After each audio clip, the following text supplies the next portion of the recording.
peu plus de 16h30 sur SCI, c'est l'heure de l'histoire du club de Laura. Laura, votre histoire du jour, c'est celle du projet controversé d'une méga ambassade chinoise à Londres. J'ai une petite annonce à vous faire passer, Magali. Alors. Le Royal Mint Court, terrain en jachère de 2,2 hectares, en plein cœur de Londres, cherche affectation. Chargé d'histoire, c'est l'ancien site de la monnaie royale britannique, très bien placé. Ah bah, vous allez voir, j'ai préparé une carte. Alors la carte, j'espère qu'on l'a, parce que vraiment, il faut que vous voyez le placement pour vous décider. Je crois qu'on a un tout petit juste à côté technique de la Tour de Londres. Ouais. Alors, je vous le dis parce que certains connaissent Londres, donc pour imaginer, c'est juste à côté de la Tour de Londres, non loin de la Tamise et de ses ponts, très proche du quartier d'affaires de la City. D'accord, donc stratégique. Vous achetez? Ah oui, j'achète tout de suite. Vous achetez, J'ai pas les moyens.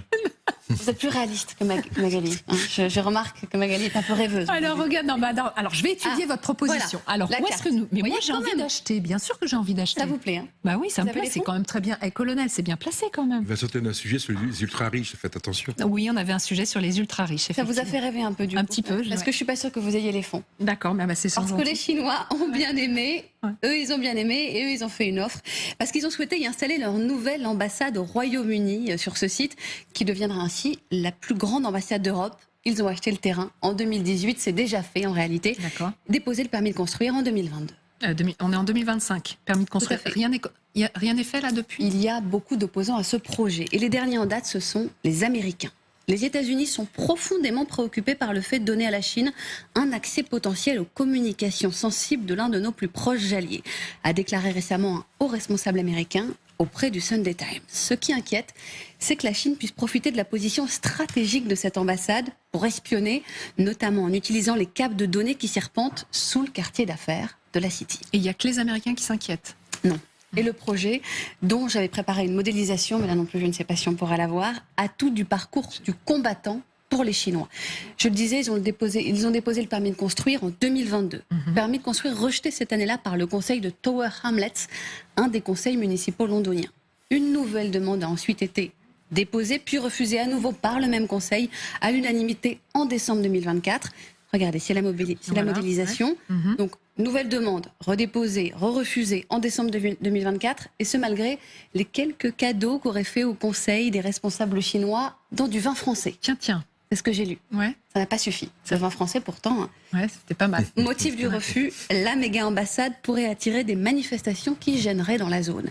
L'inspecteur en chef de la police londonienne avait fait part de la même réserve, déclarant que le carrefour adjacent accueillait plus de 50 000 véhicules par jour et que donc toute manifestation à proximité aurait un impact sur tout le reste de Londres. Et d'ailleurs, ces manifestations ont déjà commencé. Il y en a eu plusieurs cette année pour protester contre le projet. Le 8 février dernier, regardez, tiens, on a les images. 1000 personnes se sont rassemblées devant le site, encadrées, vous le voyez, par de nombreux policiers. Les protestataires étaient des Hongkongais, des Tibétains, des dissidents chinois et des membres du Parti conservateur britannique, très opposés à la méga ambassade. Écoutons-les. Nous ne voulons pas que cela devienne une méga ambassade du Parti communiste chinois. C'est un site inapproprié, un processus inapproprié. Et ce n'est pas dans l'intérêt de la sécurité nationale de notre pays. Je pense que ce serait une menace pour nous tous, car on assisterait à une augmentation de l'espionnage économique, de la répression transnationale et du musellement des opposants au Parti communiste chinois. Nous sommes en Grande-Bretagne, nous ne sommes pas en Chine. Les gens ont le droit de revendiquer la liberté. D'accord, et au final, qui aura le dernier mot? L'actuel gouvernement travailliste qui devrait donner sa réponse dans le courant de l'année. Est-ce qu'il y est favorable alors? Deux de ses ministres, celui des Affaires étrangères, David Lammy, et celle de l'Intérieur, Yvette Cooper, y sont désormais favorables. Étant donné l'importance pour les pays de disposer de locaux diplomatiques fonctionnels dans leurs capitales respectives, il est normal que la Chine puisse mener à bien son travail diplomatique au Royaume-Uni, comme le Royaume-Uni le fait en Chine, ont-ils écrit dans une lettre adressée au fameux conseil municipal. Quant à Keir Starmer, il souhaite à la fois se rapprocher de Pékin après des années tendues entre les deux pays et ne pas déplaire évidemment à son imprévisible allié américain. Londres pris en tenaille, titrait cette semaine Les Échos. Suivre une voie indépendante entre deux superpuissances dans un monde en crise n'a jamais été chose aisée, pouvait-on lire sur le site de Bloomberg. Et forcément, quel camp choisir?